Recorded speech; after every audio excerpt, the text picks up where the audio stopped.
up in the stars.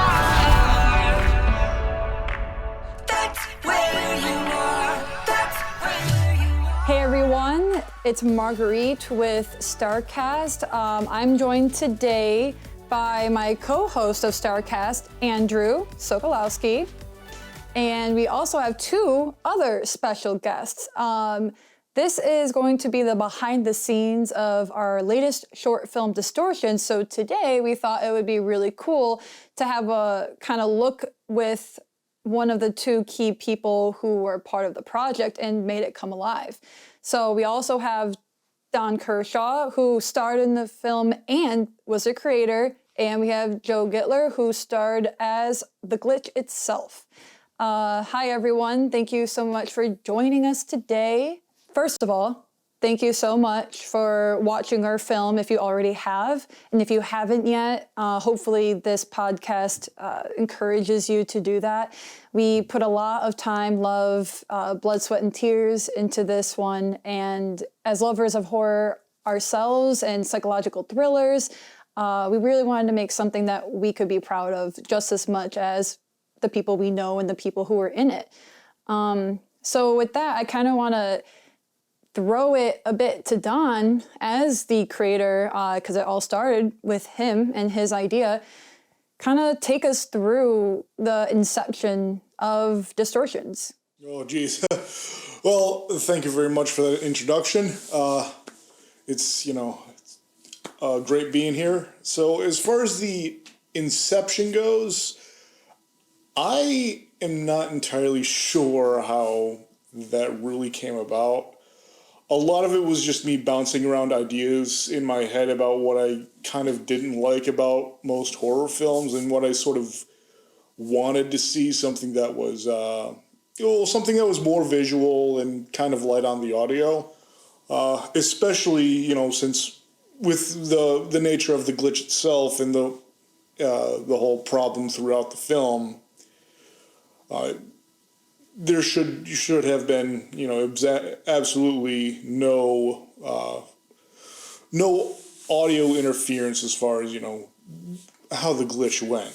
And I think that was a challenge in and of itself. But that was something that I really wanted, because one of the things that I am sick of in horror films is the heavy clanging of the background music, or just any sort of sudden loud noises, because it's just startle fuel. So I wanted something that was not going to jump out at the viewer, and it just kind of went from there, because I figured, okay, so I want this to be entirely visual, so why not have the main issue be an issue with the character's eyesight?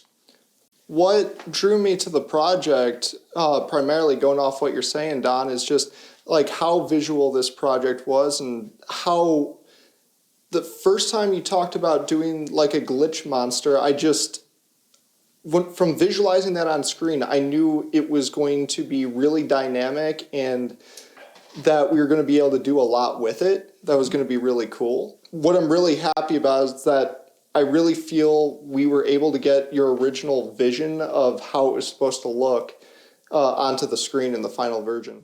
Honestly, I feel that too. I was honestly stunned by the end result of what we had made, and I'm really glad to have been able to make this with you guys.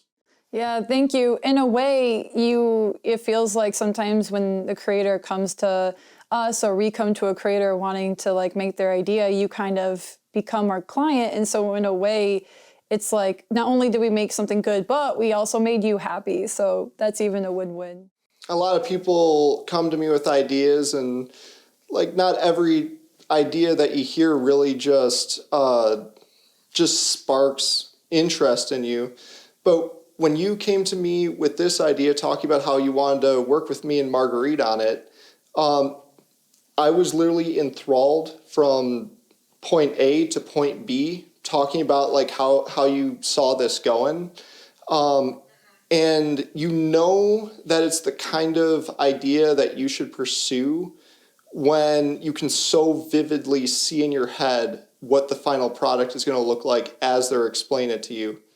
I had the same exact experience because then Don told Andrew, and then I think it was on the set of our 40-hour film festival. At one point, I was making a remark kind of like, oh, I'm glad Don's here. He's helping us. He did a great job helping us with the 48. And then I think, Andrew, you said something like, yeah, and he's got this really good idea for a horror short or a psychological thriller I think you'd really interested in. And I think at the time, I was like, don't talk to me about that right now, because we were in the middle of the 48, which was my mistake, because I wish we would have jumped on it a little bit sooner. I think that was the only thing that we ran into was the time constraint. We did an excellent job pulling it through, but that would be the only thing, because I at least want to see what more we can make, if anything, another horror, and give it more time to see our ideas flourish even more. Because the same thing that Andrew said, I saw it vividly in my mind. The thing that got me the most was that you don't know if the glitch is real or just a part of his sight, at least as a viewer. Maybe Don has his own idea of it, but as a viewer for the content, I thought it was very fun to be ambiguous. I think it's very fun. I love it when films don't spoon feed everything to their audience. And so that ambiguity, I really liked it. And if anything, it doesn't matter, because at the end of the day, it was the point of it was the mechanics was making the glitch happen, but whether or not that monster, I don't know, whether or not that monster was there or not was kind of cool. Physically there. So that was another thing that was helpful in the gestation of the project. Yeah, was the spoon feeding, as you said, because that's another thing that I don't like about a lot of modern horror films is they'll kind of step by step give you the information, which is why you see in a lot of films, and this is kind of a sort of bog standard thing for most horror films, is the characters almost actively making the bad decisions. And that's another thing I wanted to take out by the ambiguity of everything, was so that the character could not be just stupidly walking into something. It is entirely out of this character's control. And that's what I liked about the idea. That's what I thought was interesting about it. That's why I came to you guys with that idea. I remember, as we were finishing up post on the film, contacting Marguerite and just going, I think what this is a Greek tragedy. The way that the character goes throughout the beats of the story and how it kind of comes to the end and how the story unfolds, it really does feel like it has that essence to it. At the end of the day, is this a perfect film? No, but what we were able to accomplish, considering the constraints that we had, we shot this entire thing over the course of 3 days. Well, the pandemic was at a time where there was less restrictions at this time.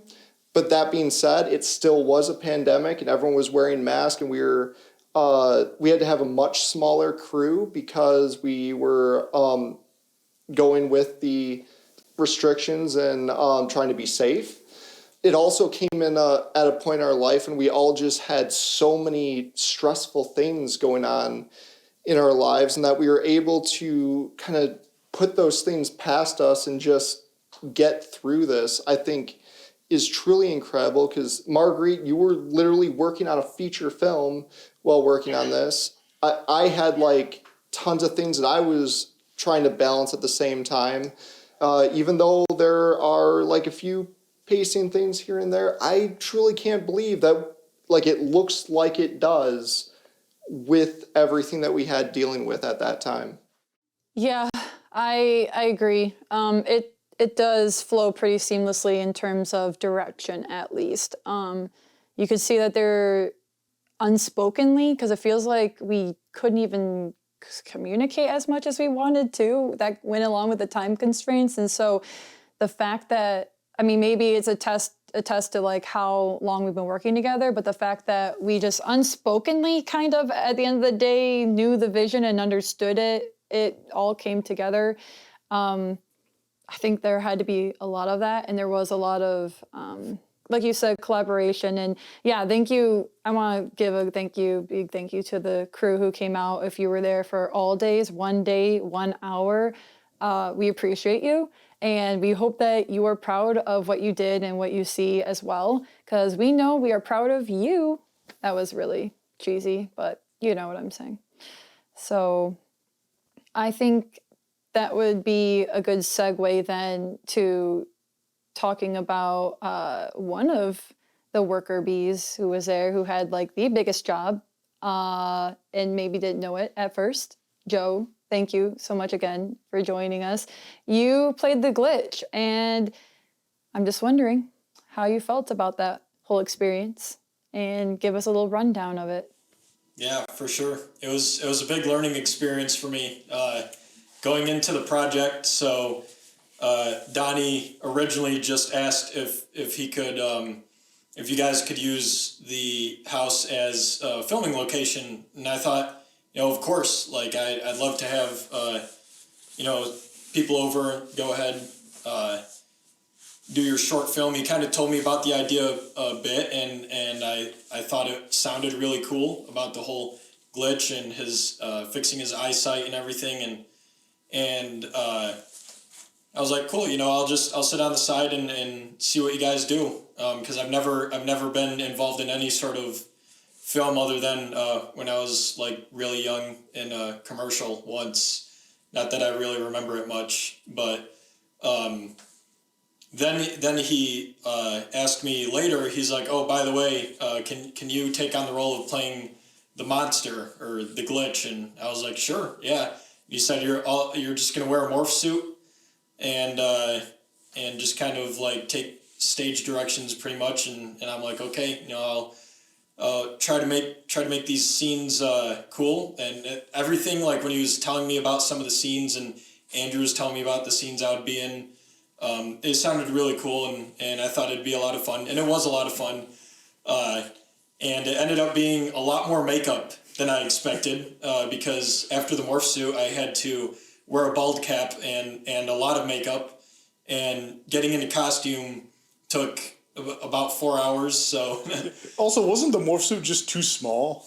the morph suit was too small, yes. So that was a trip, and yeah, with doing the makeup, you know, it was a lot of I've had it done before. I know it's like when you get your hair or makeup or whatever done, like you got to be careful. So like I was concerned about like not scratching my face was a big thing, and so like that's something I do a lot, is actually just like scratching my nose or my cheek or whatever, and I was like making conscious decisions while sitting there, like can't scratch my face, and then when like my hands were in the costume, I'm like, oh, can't be on my phone. So a lot of it was standing around watching, and it did get kind of boring, but honestly, like I'm used, like I've been in situations where I've got to hurry up and wait and sit for hours. So it was not what I expected, but it was definitely a good learning experience, and it was a lot of fun at the same time. I know with I think it was the second day I had to get into costume. I had to ask for a ride from someone from my house because I was concerned about driving and being able to turn my head while in costume, because we were driving to a couple different locations, and they were okay with it. Like everyone worked together. It was great. I was really happy with how, like, even from my perspective, where I wasn't like directly involved with the directing or filming or anything, like I could see how everyone was working together, and it was great. And even with people being okay with like driving me to someone else's house to do makeup to now go to this place, it all flowed very well. So that reminds me of keeping your costume and your makeup nice and clean. So there is an amazing behind the scenes video, snap, that Autumn, who played Jenny in the film, and she also did your makeup a couple times. She has like this just from a distance, like zooming in on you, trying to eat pizza with these like long fingers, and like you look horrifying because you're in full makeup and costume, and it's so disorienting to be watching that. But then you're just like chilling with like your legs crossed eating pizza. She took a picture of me when she was driving me, and it was like I wasn't in costume, or it may have been where I had the morph suit down to where it was just basically like pants, and so it was just like my shirt and everything, and then just my head was all done with makeup and everything, and I was sitting there like trying not to turn my head but also trying to look at the camera because she was taking a picture. Yeah, something I specifically remember is there's just the moment when you first got the makeup almost completely done the first time, where I was very focused taking a shot, and this was the first time I saw you in the costume, and you walked up basically behind me and you're like, oh yeah, that's looking really good. And I turn and see you for the first time and I freaked out like crazy the first time I saw you. That's You squealed. No, that was a different time. I specifically remember this, so I know what Andrew's talking about, and when it was funny because when I was first in full makeup, I have this thing where I can just kind of lurk, and so it works well, playing a monster. But like I was just kind of around the set, just kind of like standing in different corners, whether it be in the kitchen or the living room. Like I would just pick a corner to stand in and watch what's going on, and people would like it was funny seeing people suddenly notice that I was there and just like commenting on how creepy it was, like, and then I would just move around to different spots.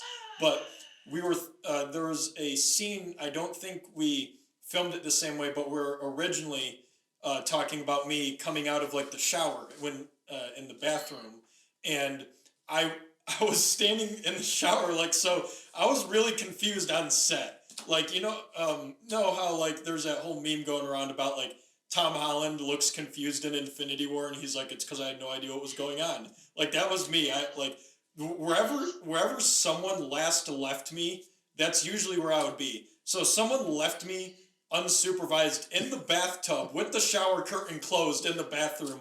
I'm like, okay, so they're gonna be moving the scene over here, I think. So I'm just gonna stand here, and that was my idea of doing the right thing. And stuff was still going on for like a half hour, like on this other scene, and I was just waiting patiently. And Andrew comes through to run through the scene with Donnie, and he's like talking about like, oh yeah, Joe's gonna like be coming out of here, and the man comes in, opens the shower curtain, squeals, jumps back, like his leg comes up and everything. He was so terrified. Had no idea I was in there. I actually thought that Andrew got hurt. Like, yeah, I'm pretty sure he hit the wall, like an edge or something, because I have like this low wall by the toilet there. Yeah. And oh my goodness, it was the funniest thing that happened. I remember hearing this from down the hall, and I really thought something happened. I was like, what happened? I was like already like high strung and like, film mode. I was like, oh God, what happened now? So I don't think you guys told me that happened, probably for a reason. So scare the camera guy. It was super disorienting. That makeup, like, I didn't want to personally be like over dramatic about it. I was like, oh yeah, woo, so scary, but he's gonna be a lot. I wasn't expecting much because I was like, well, he's gonna look one way on set, but he's gonna look scarier when it's all said and done. So I'm not, it's whatever. But I was shocked myself at how creepy you were in person, especially when we went outside for those like under the street lamp ones. I was losing it. I was like, this is awful. And like the way you're like contorting your body and stuff. Yeah, it was amazing to see it come together. I think that's something that I love the most about this project is the visual effects that we did for the monster. I I made it way more complicated than I probably had to. But I just had this vision in my heart from the beginning of it would be so cool if not only we had like the glitch layers on him, but we also had these like vein effects that were kind of moving on his face. And kind of how we did that is when talking to the makeup artist, who did a wonderful job.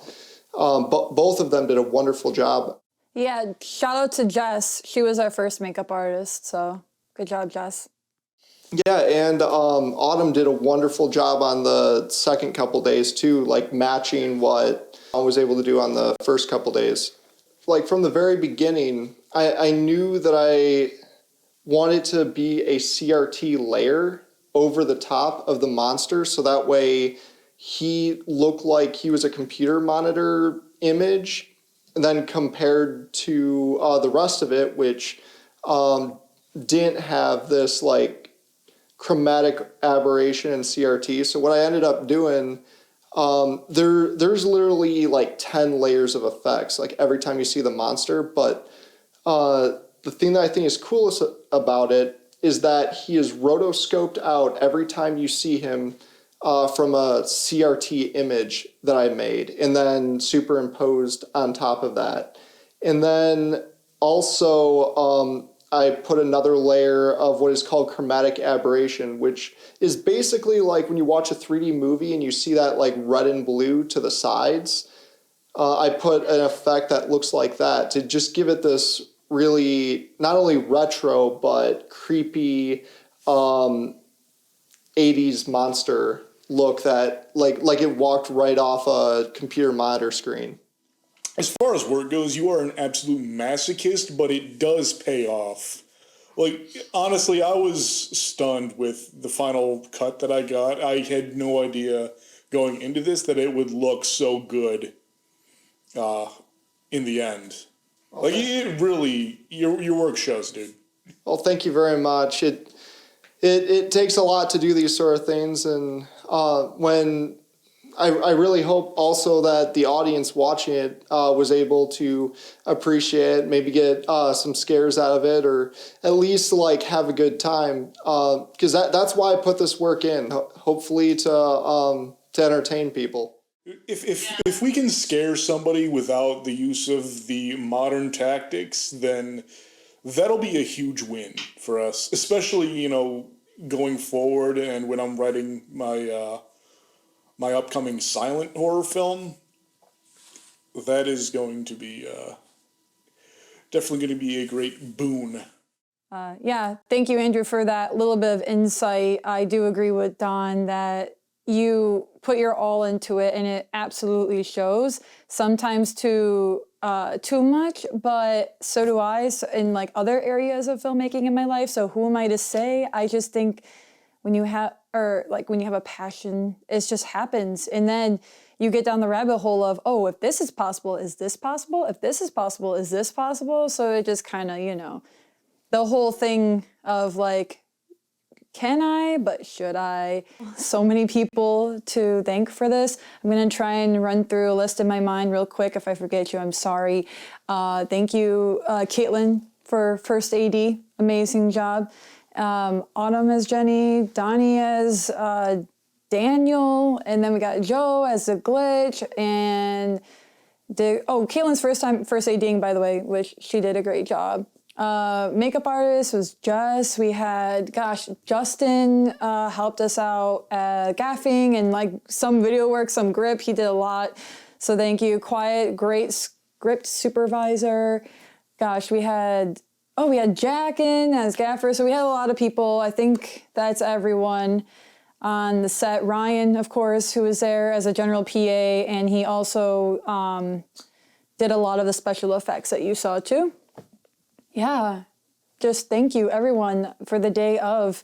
If you worked on post, we'll have that whole celebration in another episode, but everyone rolled with the punches, And we have to also remember to thank Dale for coming out and playing the doctor. Incredible job. He was a last minute addition because we were looking everywhere for a doctor, our perfect doctor, and Dale thankfully thankfully reached out to our ad looking for this position. And as soon as we saw him, Andrew and I were like, this is it. This is him. He sounded great, looked great. So Dale, you did an amazing job. Thank you for rolling with the punches on that day. Yeah, thank you so much for watching the short. And Caitlin, I just want to say thank you for keeping everything moving along. You were so organized when we were bouncing back and forth between Marguerite and me, making sure that we got every single shot that we needed. You kept us so organized, and with how fast we had to do this and how the production was a little bit chaotic, man, just thank you from the bottom of my heart. Like that every day, it felt like things were just moving so well from beginning to end. Everyone who worked on this, it was a huge team effort. Thank you so much for listening to us. That is the end of this episode of StarCast. We had a lot of fun going over our favorite memories and going over some of the behind the scenes looks at Distortions, the short film that we just released. If you haven't already checked it out, please go ahead and do that. If you have checked it out, leave us a comment. Let us know what you thought about it. Let us know what you thought about kind of what we've been talking about in this behind the scenes look. We love hearing from you, and subscribe to our channel. We have more short films coming out now that things are getting more safe and our team is trying to get vaccinated. Please be safe, everyone out there. We're gonna try and get more content out for you, but thank you so much for being patient with us. It's been a trying time for everyone, and you all have made it worth it, and your patience, and all of our friends and family. And give us a like if you want to see more episodes just like this one. We love ranting about nerdy stuff. So let us know. And until next time, bye. See you, everybody. Bye. Bye.